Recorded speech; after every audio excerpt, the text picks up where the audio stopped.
let me finish this.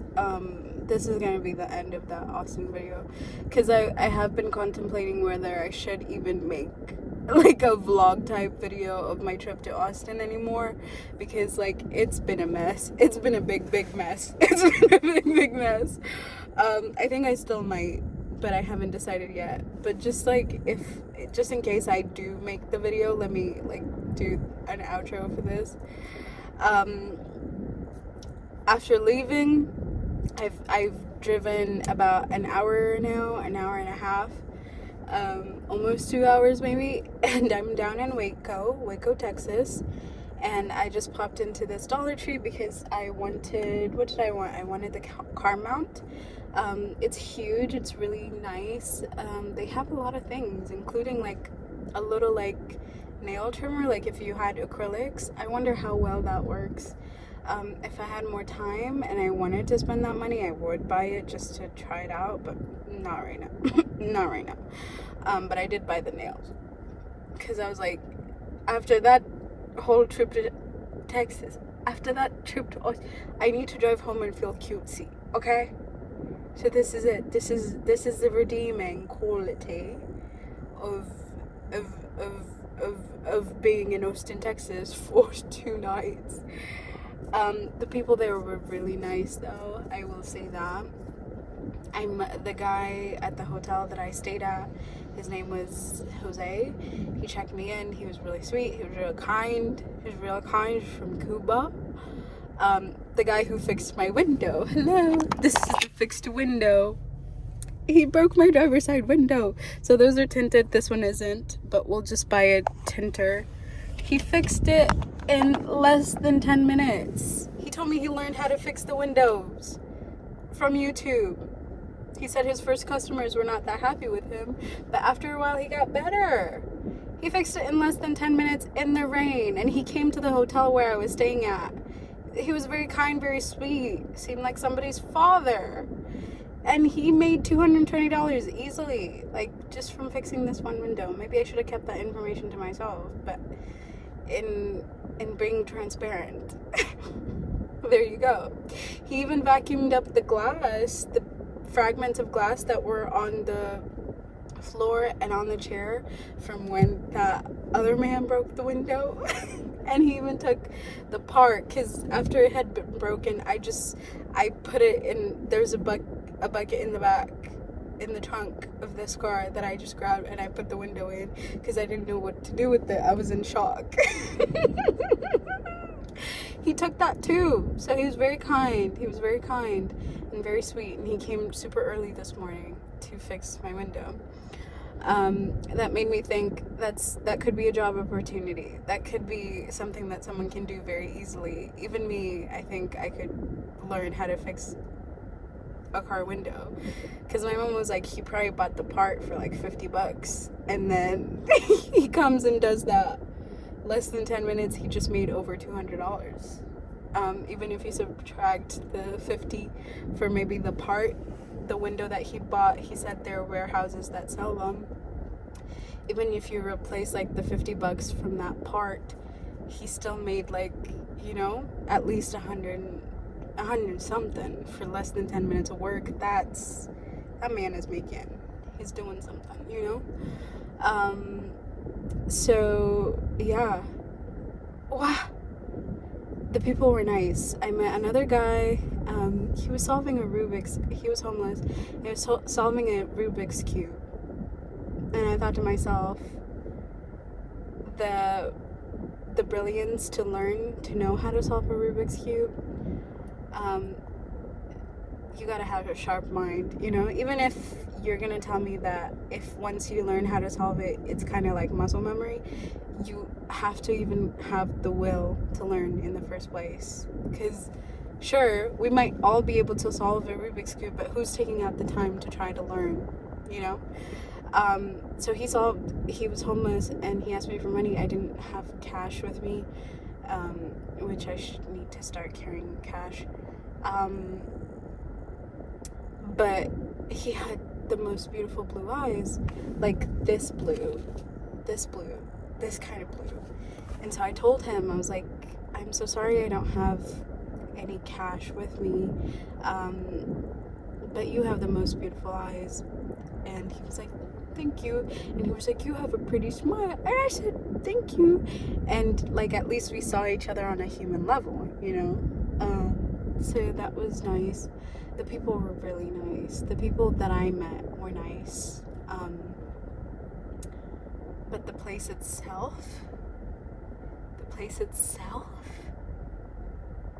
I don't know, is something else, for real,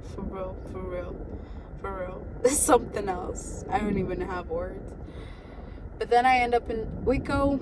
I got nails, I got a book. Mike Todd right now is teaching on faith. He's got a series on faith. I think the tagline is like mustard, off the reference of having the faith the size of a mustard seed, which is what Jesus says. Even if you have the faith the size of mustard seed, you could tell this mountain to move and it would move. All right. And so my notes, even that Sunday, were on audacious faith. That's what we were taught. And it was the Sunday that was also my birthday. Can we remember that fact? That my birthday was only this Sunday? And Austin was supposed to be my birthday trip, like my fun trip for my birthday? Instead, I just got a lot of character development, which I'm still grateful for, because now I have learned a couple lessons. First, never leave your handbag in the car. Second, don't go to tourist spots alone.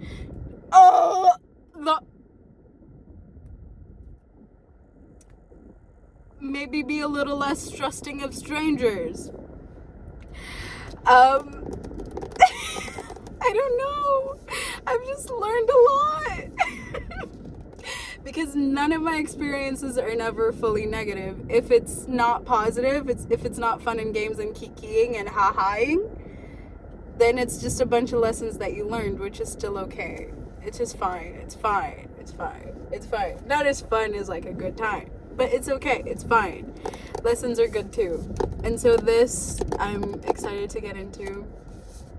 I also got another book out there from Austin. It's called Writers and Lovers, which I listened to the audiobook 2 years ago.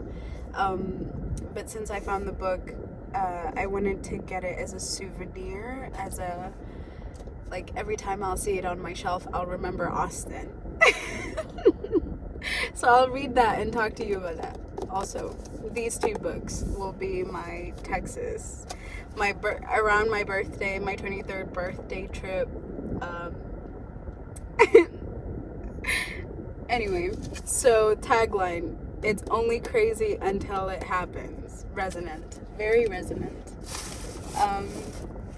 So yeah, anyway, I'm trying to tell you about this girl that I met at the Dollar Tree, but I keep like finding other things to say.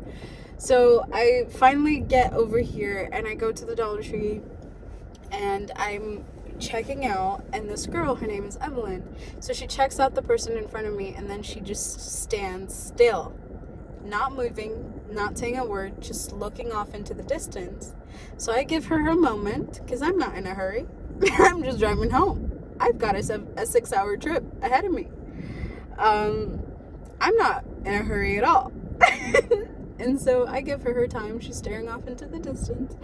And then she finally gives a sigh and then gets back to her job. So to me, because I'm the person next in line. And so I'm like, are you okay? And she's like, yeah. And so I had been looking where I was assuming she was looking.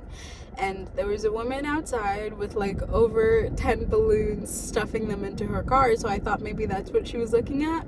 And so I was like, is it the balloons? And she's like, no. But there was also a woman who was just coming in, and she was putting her baby on a cart, and she was getting it situated so that she could shop at the Dollar Tree with her baby. And so it turns out Evelyn had been looking at the baby. So she tells me, she's like, I just really want a baby, but it's just not the time. And I'm looking at her and I'm like, girl, you look really baby yourself. You look really young. So I'm like, how old are you? And she's like 19. And I'm like, okay.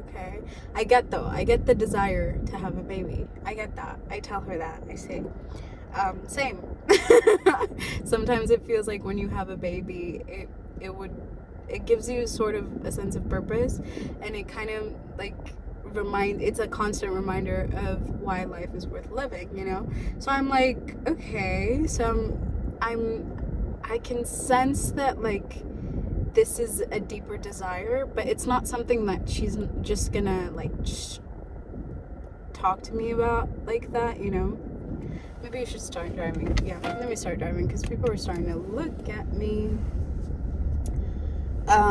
So I can sense that it's not something that she's just going to like just tell me. So I ask her another question. By the way, talking to people is just asking a series of questions, and if people want to talk, they usually answer the questions and they're receptive to the questions. So that's a quick hack on how to be friendly with people, especially strangers. You can learn a lot from people you don't know, okay? So then I'm like, hey, I'm like, okay, so I don't know, what did I ask her? So I was like, where did this come from? Or something like that. But she told me it's because she had a dream. She had a dream that she had a baby, and the dream felt really real to her. And so she woke up and she like missed that feeling of having a baby. I was like, wow. I said, how recent was the dream? She said like 2 days ago, like literally last night, like last night, like 2 days ago. That's what she said. She's like literally last night, and then she corrected herself and said it was just 2 days ago. I was like, okay. And then she was like, and I asked her, like, do you have somebody you might want to do that with? She was like, yeah, I have a fiance. And I was like, wow, 19 years old, a whole fiance, having dreams about babies. Deciding it's not time to have a baby yet, you know? Like, what a moment. And so she checked me out, we finished, and I told her as I was leaving, I was like, hey, because she, like, you can see it in her face, in her expression, that this is something that she really wants, but she's sad that she can't have it right now, most likely because money and resources are not available like that right now, you know? But like, she really loved that dream. Like, it felt really real to her, and it felt like something she wanted to have in real life, you know? And I could empathize with her on that. Like, babe girl. And so as I was leaving, I was just like, hey, if it's supposed to happen to you, it will happen. Because really, that's all we can say about life. Sometimes we have really deep desires and deep wants, and sometimes it's okay to trust that the timing of your life, to recognize the desire, because you don't also want to just reject the idea outright, but like recognize, okay, I'm feeling the gravity of this desire. Like, I'm feeling how much I want this thing, how much I want this person, how much I want this kind of relationship, how much I want this house, how much I want whatever your heart desires, okay?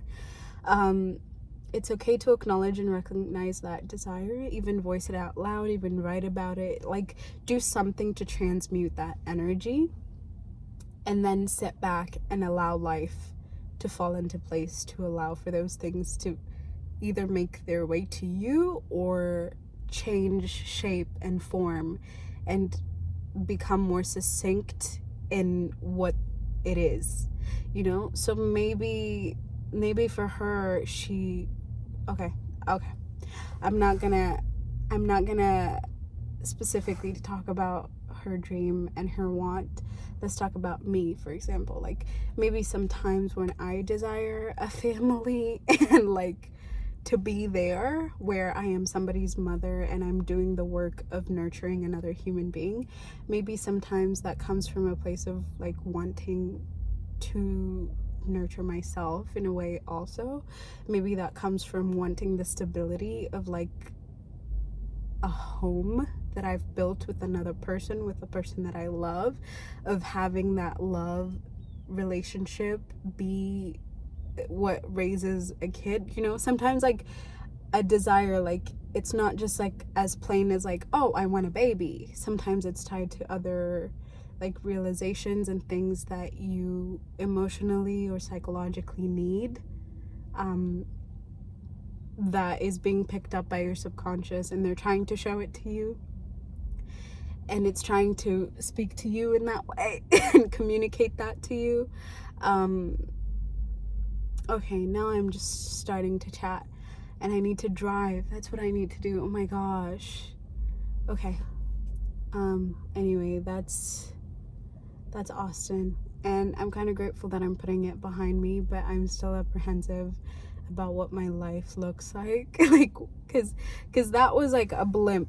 Like, it was like I was living my life in Tulsa, Oklahoma. I picked myself up, I dropped myself in Austin, and I had a different life experience, a different way of being, a different reality, and now it feels like I'm going back. So I don't know what that looks like after this whole thing. Like, I don't even think I've processed what just happened in Texas in the last 2 days. 2 days. I feel like I've aged 5 years. Austin, Texas. Austin, Texas. I wish I would have been warned. Because what was that? What was that? No. Anyway, goodbye. I love you.